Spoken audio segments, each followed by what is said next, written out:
बिना मेहनत के हासिल ताज नहीं होते, बिना मेहनत के हासिल ताज नहीं होते, मेहनत का श्लोक बहाने बाज नहीं होते, ढूंढ लेते हैं अंधेरों में भी मंजिल, जुगनू किसी रोशनी के मोहताज नहीं होते। इस कार्यक्रम को आगे बढ़ाते हुए मैं श्रीमती नीतू सिंह जी के द्वारा उद्घाटन भाषण के लिए आमंत्रित करती हूँ।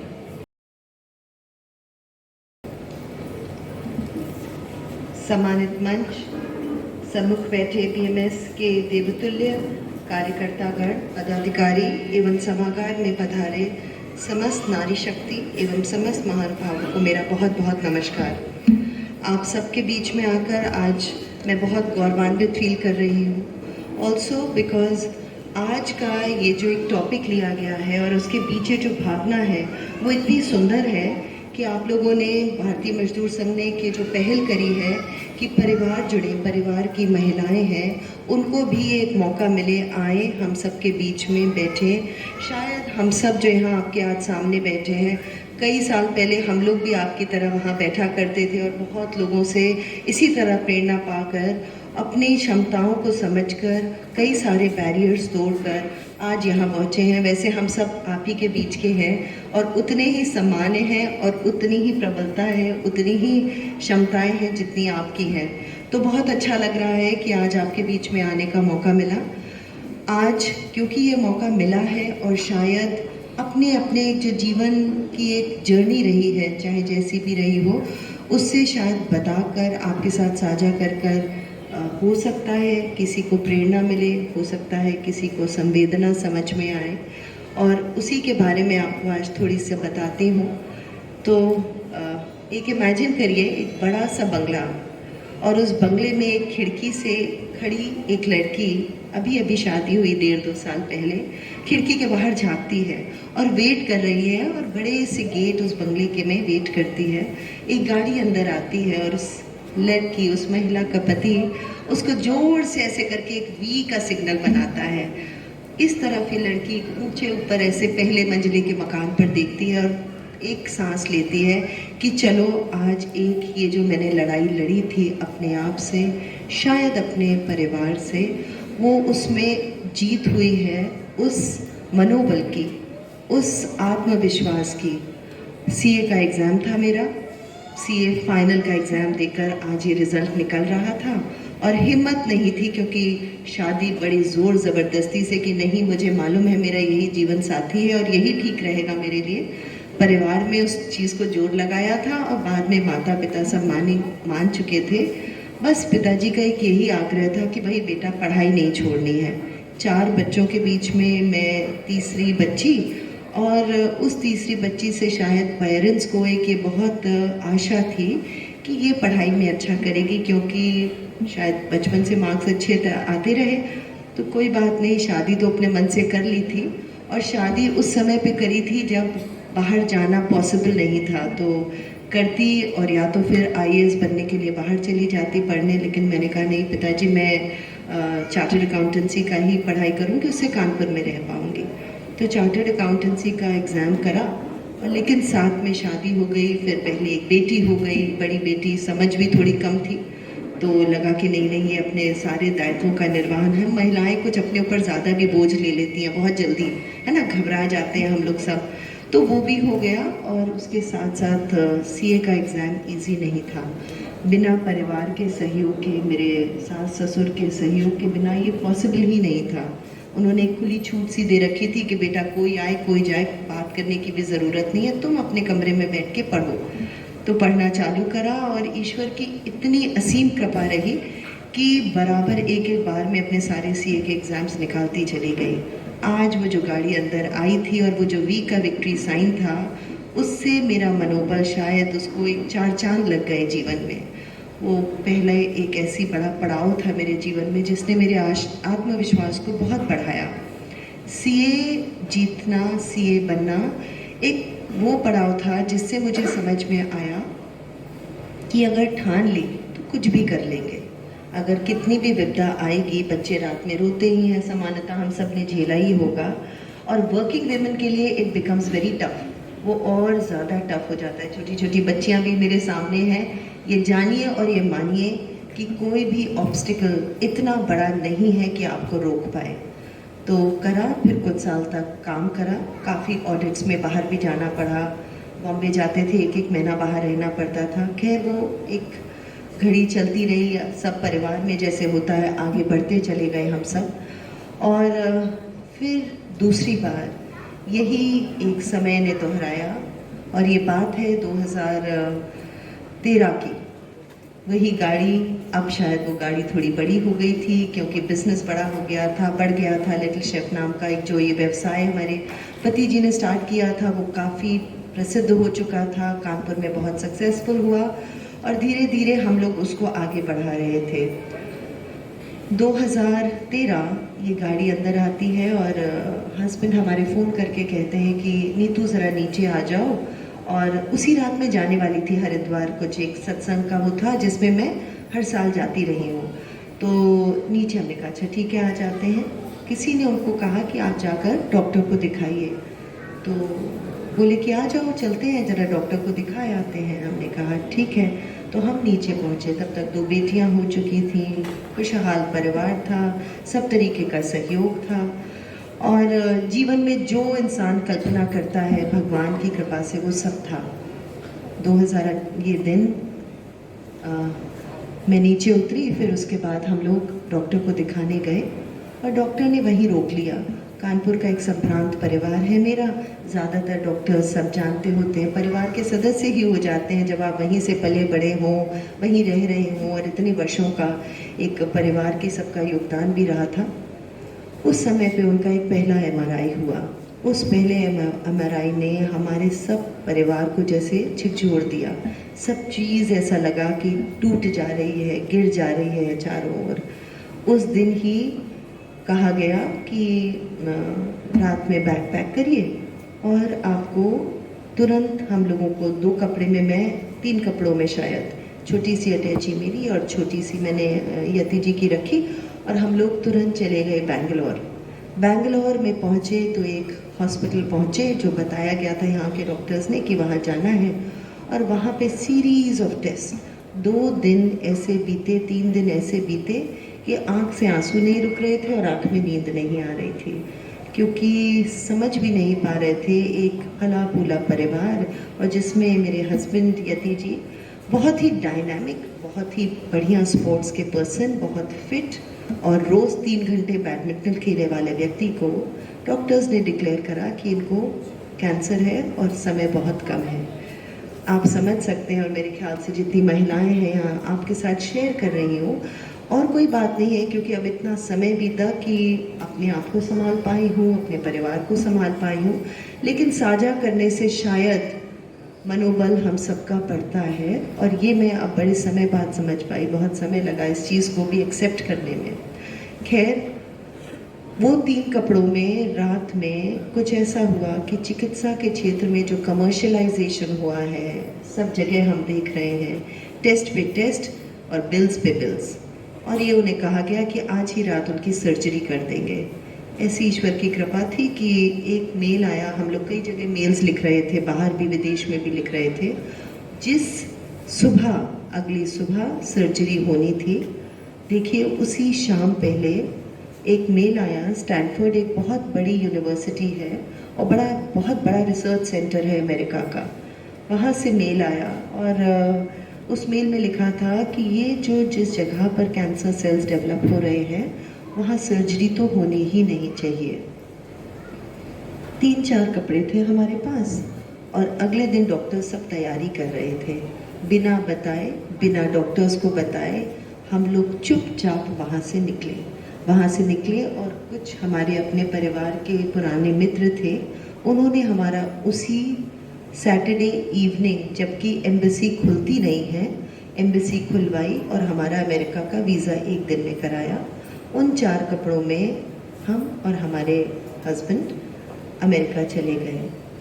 हम, भगवान ने हाथ पकड़े रहा, हाथ थामा रहा। वहाँ के जो डॉक्टर्स मिले, सब ने बहुत हेल्प करी हमारी सबकी, लेकिन ईश्वर ने जो बधा होता है उसको हम मनुष्य रोक नहीं पाते हैं, हम उसको संभाल नहीं पाते हैं। कितना भी कुछ हो जाए, जो आपके प्रारब्ध में है वो आपको झेलना ही पड़ेगा। 1 साल बीता और उनको हमको छोड़कर सबको जाना पड़ा। 2 छोटी बेटियां थी मेरी, एक 10th का एग्ज़ाम दे रही थी, उसी समय बोर्ड के एग्ज़ाम्स थे, और छोटी वाली और बहुत छोटी थी। तो परिवार तो टूटता ही है, आप सब जानते हैं इस बात को। और किसी तरह ये समझ नहीं आ रहा था कि अपने आप को संभालूं, अपने परिवार को संभालूं, अपने बड़ों को संभालूं, अपने काम को संभालूं। काम भी तब तक बहुत बढ़ चुका था, बहुत बड़ा एक सेटअप बन चुका था कानपुर में हम लोगों का।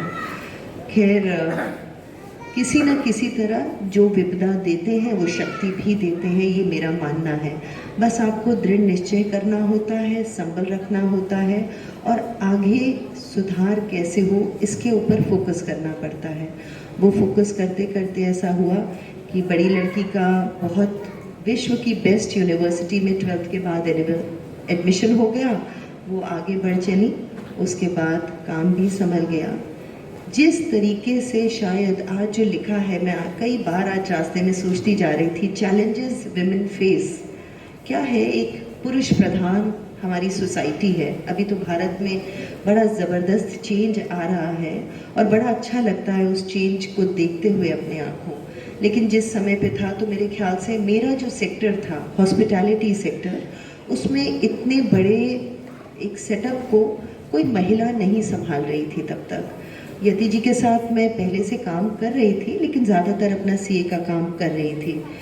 तो जब सर पे पड़ा तो उसको संभालना था। लेकिन आप मानिए, ये जो चैलेंजेस हैं, इसमें चैलेंज सबसे बड़ा तो ये है कि पहले ये सोसाइटी माने कि महिला इतना बड़ा काम संभाल सकती है, वही सबसे बड़ा चैलेंज है। तो बहुत चर्चाएं होती थी, रात में मैं रोती थी, सुबह जगकर काम पे जाती थी। उस काम में ये होता था, क्योंकि चर्चाएं रोज़ ये होती थी, बहुत सारी, क्या होता है, बिजनेस एडवर्सरीज भी होते हैं, बहुत आपके शुभचिंतक अगर हैं तो शायद ऐसे भी लोग हैं जो आपसे ईर्ष्या भी करेंगे और सोचेंगे कि आपके डाउनफॉल में शायद दूसरों को खुशी मिले। वो सारा फेस किया। आए दिन चर्चाएं होती थी कि अब तो इनका बिजनेस, अब कोई है ही नहीं घर में, संभालेगा कौन, बिक रहा है। रोज़ ये चर्चाएं आती थी कि देखिए चेक साइन हो रही है, और केवल करोड़ों में बात होती थी और कुछ नहीं। इंसान को ये समझना पड़ता है, ये जानना पड़ता है कि ये सारी जो बातें चल रही हैं उसको पार पाने से केवल एक ही तरीका मुझे तो समझ आया कि किसी तरीके से अपना जो मेरा पूरा सेटअप है, उन लोगों को संभालूं, उनको, जो बहुत सारे लोग काम कर रहे थे, मेरे ऊपर एक उन काम करने वालों की भी रिस्पॉन्सिबिलिटी थी। मेरे परिवार में तो भगवान की कृपा से संपन्नता है, अगर मैं बंद भी कर दूंगी तो कोई दिक्कत तो होने वाली नहीं है। लेकिन वो जो 100 परिवार, 150 परिवार हमारे इस पूरे संस्थान से जुड़े हैं, उनका क्या होगा? वो संस्थान उन लोगों को संभाल ले रहा है इतने समय तक, उनको संभालना था। करते करते बात आगे बढ़ी। मैंने इस भगवान की कृपा से काम को बहुत आगे बढ़ाया, और यही एक सल्यूशन मुझे समझ आया कि उस काम को और बढ़ाओ, उसको प्रगति दो। तो नए और रेस्टोरेंट्स ऐड किए, बैंक्वेट हॉल ऐड किए, जिससे कि ये सारी चर्चाएं अपने आप ही ख़त्म हो गई। आप सबसे शेयर करके मुझको बहुत अच्छा लग रहा है कि आज उस समय को भी 10-11 साल बीत चुके हैं, और लिटिल शेफ नामक जो संस्था, जो हॉस्पिटैलिटी सेक्टर में बहुत बड़ा काम मेरे हस्बैंड ने स्टार्ट किया था, वो हम सब अभी मिलकर, जो हमारे संस्था के इतने सारे लोग हैं, अपने परिवार भाव से हम लोग चला रहे हैं, और बराबर वो प्रगति कर रहा है। आप सबकी एक आशीर्वाद है, समाज का आशीर्वाद है, वो आगे बढ़ रहा है। मेरे परिवार में, जैसा कि इंट्रोडक्शन में भाई साहब ने बताया, एजुकेशनल इंस्टीट्यूशंस कई सारे हैं। 100 वर्ष से हम लोग चैरिटेबल एजुकेशन में काम कर रहे हैं। बीएसएसडी कॉलेज, बीएनएसडी शिक्षा निकेतन, दीनदयाल उपाध्याय। तो ये स्कूलों को भी एक चैलेंज था, क्योंकि अगेन मेरे जो ससुर जी भी थे, वो भी सोच रहे थे कि कैसे चलाएंगी, इतना बहुत काम है ना, बहुत काम हो जाता है। तो खैर धीरे धीरे समय आया, उसके चैलेंजेस थे। दीनदयाल उपाध्याय स्कूल जब मैंने देखा, स्टार्ट किया, वहाँ पे करीबन 700 बच्चे थे। उसके साथ चैलेंज था कि वो सीबीएसई बोर्ड में हमने कन्वर्ट किया, हमने उसको इंग्लिश मीडियम बनाना था, जो पहले से प्रक्रिया सब चालू हो चुकी थी। खैर आज वो विद्यालय 3000 बच्चों का बड़ा विद्यालय बन चुका है, उसमें बहुत प्रगति हो चुकी है। और आपको बताऊं कि कभी कभी तो मन करता है कि ये जो 1 जनवरी से लेकर अभी तक का एडमिशन का समय है, उसमें किसी तरह ये फ़ोन साइलेंट हो जाए, सुनने को ना मिले, क्योंकि कोई ना कोई एडमिशन की रिक्वेस्ट ही आएगी। तो बहुत भगवान की कृपा रह रही है कि सारे संस्थान बहुत अच्छे से आगे बढ़ रहे हैं। आप सबको बताकर ये भी बहुत प्रसन्नता हो रही है कि मुझे मौका मिला, ईश्वर ने मुझे मौका दिया है कि एक बहुत बड़ा चैरिटेबल हॉस्पिटल का एक प्रकल्प मैंने लिया, क्योंकि मैंने अपने परिवार में स्वयं देखा और स्वयं झेला कि चिकित्सा के क्षेत्र में कितना जो कमर्शियलाइजेशन हुआ है, तो सामान्य व्यक्ति को चिकित्सा कैसे मिलेगी, ये गुणवत्ता कैसे मिलेगी कि हम किसी हॉस्पिटल में जाएं और हमको ये लगे, ये हमें अनुभव हो कि हमें यहाँ जो भी बताया जाएगा, जो टेस्ट कराए जाएंगे, वो टेस्ट पैसा कमाने के लिए नहीं होंगे। ये मेरे मन में हमेशा एक अभिलाषा थी कि ईश्वर मुझे मौका दे कि मैं ऐसी किसी जगह पर काम कर पाऊँ, और भगवान ने वो भी पूरा किया है। अभी एक बहुत बड़ा हॉस्पिटल रामलला आरोग्य धाम के नाम से संघ की एक प्रेरणा रही, मुझे उन्होंने साथ में जोड़ा। महिला अकेली वहाँ पर भी मैं काम कर रही थी, शुरू में जो टीम बनी उसमें अकेली महिला मैं ही थी, लेकिन शायद अब वो बैरियर्स टूट चुके थे। वो जो बैरियर्स, एक जेंडर बायस होता है कि ये महिला हैं और ये पुरुष हैं, वो अब टूट चुके हैं। अभी भी बहुत सारे भाइयों के साथ अकेले काम करती हूँ और अब तो लगता ही नहीं है, शायद अपने आप ही नहीं लगता है कि महिला हूँ कि क्या हूँ, मालूम नहीं है, बट काम है, काम खूब बढ़िया से मिला है।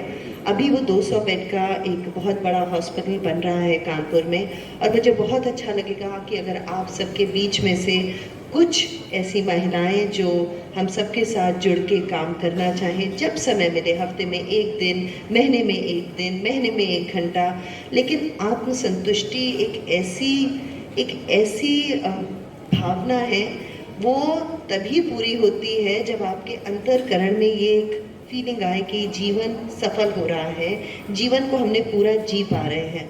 एक अंधी दौड़ शायद पैसे कमाने के अलावा भी एक दौड़ होनी चाहिए जिसमें कि हम अपनी आत्मा की संतुष्टि कर पाएँ, वो भी ईश्वर मौका दे रहे हैं और पूरा हो रहा है। तो आप सबके साथ आपके बीच में आकर बहुत अच्छा मुझे लगा। आज भारतीय मजदूर संघ की एक जो एक इनिशिएटिव है, जिसे मैं कहूँगी, जिससे आप सब महिलाओं को अपने परिवारों के बीच से निकाल कर अपने साथ लाकर ऐसे प्रोग्राम में सम्मिलित करना, साथ में सहभागिता देना कि आए वो स्टेज पर आए। मानिए जब मैं पहली बार स्टेज पे गई थी तो मेरे अंदर कोई कॉन्फिडेंस नहीं था, मुझे लग भी नहीं रहा था। आज देखिए पेपर लाई तो हूँ लेकिन पेपर से कुछ पढ़ नहीं रही हूँ, क्योंकि ऐसा लगता है हम और आप एक हैं। इससे बेटर रादर देन कि मैं पेपर से पढ़ूँ, शायद आपसे ये बात करके, आपसे आत्मसात होकर ज़्यादा अच्छा लग रहा है। तो आप सब भी इसी तरह से आगे बढ़ेंगी, मुझे मालूम है ईश्वर हम सबके साथ है, महिलाओं के साथ है। बहुत ऐसे उदाहरण हैं। मैं न्यूजीलैंड की प्रधानमंत्री के बारे में पढ़ रही थी। 37 साल की उम्र में वो first youngest prime minister of any country बनी, और उनके समय में वो उस समय अकेली प्रधानमंत्री थी जिन्होंने कोरोना के समय में पूरे देश को अपने संभाला और इतने एबल एडमिनिस्ट्रेटर की तरह संभाला। तो ये सारे उदाहरण हमारे सामने हैं। किरण मजूमदार शाह, जिनका नाम हम सुनते हैं, बायोकॉन इंडस्ट्रीज उन्होंने स्थापित करी। उन्होंने एक अपने छोटे गैराज से काम किया। डॉक्टर बनना चाहती थी, डॉक्टर बन नहीं पाई क्योंकि पैसे नहीं थे। उसके पास बाद किसी तरह शिक्षा ग्रहण करी, बाहर एक स्कॉलरशिप पे गई। उसके बाद भारत आना चाहती थी वो। भारत जब आना चाहती थी तो उनको वो जगह नहीं मिली, क्योंकि वो जगह जो एक ब्रूरी की जगह थी, वो जगह केवल पुरुषों के लिए थी। ये ऑब्स्टिकल्स हैं महिलाओं के लिए। मैंने उनकी जब जीवन कथा पूरी पढ़ी तो उन्होंने कहा कि जब यहाँ महिलाओं को जगह नहीं मिली है तो उन्होंने अपने घर के गैराज में अपना काम चालू किया था। आज मल्टी बिलियन डॉलर इंडस्ट्री उन्होंने स्थापित कर दी है बैंगलोर से। तो ऐसे कई, नायका की अगर आप जो इस समय फाउंडर हैं फागुनी, उनके बारे में पढ़िए। 50 साल की उम्र में उन्होंने अपना काम स्थापित किया। कई बार हम लोग जब इस एज तक आते हैं तो लगता है कि भाई बहुत कर लिया, अब है ना, अब आराम कर लेते हैं। फाल्गुनी जी ने सोचा कि नहीं, स्टार्टअप का वर्ड था, स्टार्टअप एक नया इनिशिएटिव भारत में चालू हो रहा था और उन्होंने ऐसे नायका की स्थापना करी जिसको आज आप पढ़ेंगे। मेरे ख्याल से उसकी इस समय पे वैल्यूएशन $68 बिलियन की है। भारत की सबसे सक्सेसफुल और विश्व में 5वीं महिला ऐसी हैं, उद्यमी महिला, सबसे पावरफुल महिला हमारे देश में निर्मला सीतारमण जी हैं। उनको हम सब पढ़ते हैं, जानते हैं। सुषमा स्वराज जी के बारे में पढ़िए, स्मृति ईरानी जी के बारे में पढ़िए। ऐसे अनेकों अनेक उदाहरण हैं महिलाओं के, और इन सब की जीवन के बारे में जब जानते हैं, समझते हैं। स्मृति ईरानी जी ने शुरू में मैकडॉनल्ड्स में काम करा, वो एक वेट्रेस के रूप में उन्होंने काम करा और कैसे धीरे धीरे धीरे करके वो आगे बढ़ी और आज कितना बड़ा नेतृत्व कर रही हैं। जिस इंडस्ट्री को वो संभाल रही हैं, जिस मंत्रालय को संभाल रही हैं, उसके अलावा हम जैसी बहुत सारी महिलाओं के लिए स्मृति ईरानी जी, निर्मला सीतारमण जी, सुषमा स्वराज जी, वो सब एक उदाहरण है जिनसे हम सबको सीखना है। तो आप सबसे इसी बात को कहते हुए विराम दूंगी कि कोई भी, चाहे जितनी विपदाएं आए, अपने मन के अंदर जो एक प्रण किया हो अपने आप से, उसको रोकिएगा नहीं, अपने आप को मत रोकिएगा। आगे बढ़ने में हमको चाहे छोटा छोटा स्टार्ट करिएगा, एक्टिव होकर छोटी छोटी पार्टिसिपेशन से आपको बहुत आपका मनोबल बढ़ेगा। धन्यवाद देना चाहूँगी मजदूर संघ का, जिन्होंने हम सबको, हम महिलाओं को ये मौका दिया आपके बीच में आने का। साथ ही साथ आपसे आग्रह करूँगी कि भारतीय लोकतंत्र में 18वां फिर से चुनावी माहौल है। कृपया करके आगे आए, अपनी रिस्पॉन्सिबिलिटी को समझें और जिसको भी ठीक समझें वोट ज़रूर डालने जाएं, क्योंकि ये हमारा अधिकार है। बहुत बहुत धन्यवाद। आप सबके साथ चंद लाइनें शेयर करना चाहूँगी। रुकावटें आती हैं सफलता की राह में, रुकावटें आती हैं सफलता की राह में, ये कौन नहीं जानता, फिर भी सफलता पा ही लेते हैं जो हार नहीं मानता। खुल जाएंगे सभी रास्ते, खुल जाएंगे सभी रास्ते, रुकावटों से लड़ तो सही। जब होगी हासिल, होगा सब हासिल, तू जिद पर अड़ तो सही। जिंदगी में कुछ पाना है तो खुद पर एतबार कर, जिंदगी में कुछ पाना है तो खुद पर एतबार कर। सोच पक्की और कदमों में रफ्तार रख, बस खुद को आगे बढ़ाने को तैयार रख। बहुत बहुत धन्यवाद।